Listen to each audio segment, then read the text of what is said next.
Omicron.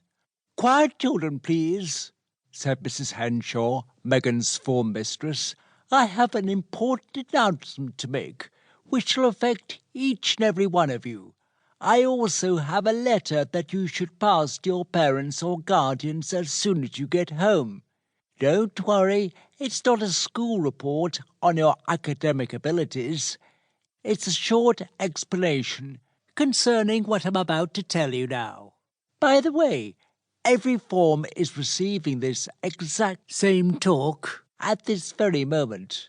It concerns that ghastly virus COVID-19 that is making everyone's life so difficult, so please listen with both ears. As you may know, children have not been much affected by the strains of COVID-19 that we have experienced so far, and that is why most children have not been vaccinated. However, there's a new strain of the virus on the way, which looks as if it will infect the younger members of society too. And yes, Johnny, that means you lot, so stop talking." There was a restrained titter at the teacher's little joke, for everybody liked her. "Are you saying we'll have to have an injection, miss?" blurted out Jane from the desk adjacent to Megan's. "What have I told you about shouting out Jane Thompson Davis?" "Sorry, miss," she replied, raising a hand, but still searching the teacher's face for an answer. "We'll get to that later. Don't be in such a hurry. So, where was I? Oh yes, the letters for your parents. Please take one and pass the others back." She gave the 6 pupils sitting at the front of the rows 5 sealed envelopes each. Megan took her letter, turned it over, and passed the others over her shoulder and looked at Jane. She was definitely looking a bit queasy. "Are you all right?" she whispered. Jane's only reply was to turn the corners of her mouth down and shake her head almost imperceptibly. Megan knew that she hated needles.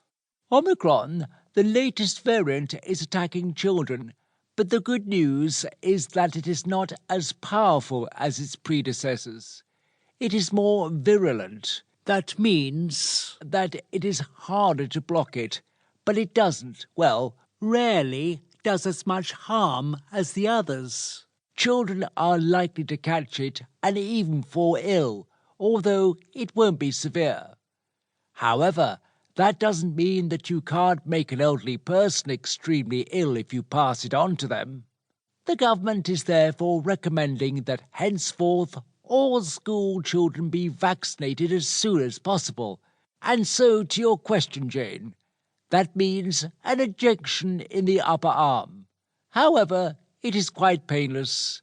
I have had 3 already, and I didn't feel a thing.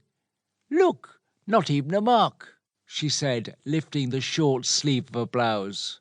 Megan put up her hand, and Miss Henshaw nodded. "When will it happen, miss?" "Good question, Megan. Well, today's Friday, so your parents will have the weekend to read the letter and sometime next week to ask any questions they may have. The inoculation program will begin on Tuesday next week. A group of medical personnel will come to the school to make things easier, and they will set up shop in the hall. Any questions?" She looked around the class, but only Jane's hand went up. "Jane? Do we have to have it, miss?" "The truth is that I don't know. I don't see how they can vaccinate you against the will of your GP or your parents, or if you're kicking and screaming on the floor. However, it is the recommended option, so you will need to discuss it with your family. Now, one last thing before we disperse to the first lesson. If anyone wants to discuss this with me, seek me out. All right, go." Megan helped her sickly-looking friend on with her backpack, and they left the room. The first opportunity that the 2 friends had to talk was at lunchtime, but neither wanted to be the one to bring up the subject. They sat on a bench near the tennis court and opened their sandwich boxes.